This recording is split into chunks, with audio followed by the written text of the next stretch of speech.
পানি ছাড়া কখনো রান্না হয় নাকি? তাও যদি হয় গরুর মাংস। আমি শরাবন্ত তহুরা আপনাদের জন্য নিয়ে এসেছি আজকে গরুর মাংসের রেসিপি। পানি ছাড়া কীভাবে গরুর মাংস রান্না। 2 কেজি মাংসের জন্য আমি নিয়েছি পরিমাণ মতো পেঁয়াজ, রসুন বাটা, দারচিনি, আদা গুঁড়া, হোমমেড গরুর মাংসের মশলা, লবণ, পরিমাণ মতো হলুদের গুঁড়া, ধনিয়া গুঁড়া, মরিচ গুঁড়া, জিরা গুঁড়া এবং সরষের তেল। সব উপকরণগুলো আমি মেখে নিচ্ছি।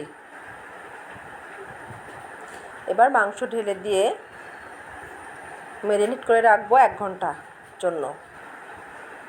1 ঘন্টা পর আমি চুলাটাকে জ্বালিয়ে দিলাম। মাংসটাকে ঢেকে রান্না করতে হবে এবং কিছুক্ষণ পর পর নেড়ে দিতে হবে।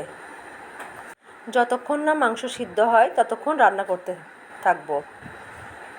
তারপরে মাংস সুসিদ্ধ হয়ে গেলে চুলা থেকে নামিয়ে পরিবেশন করব।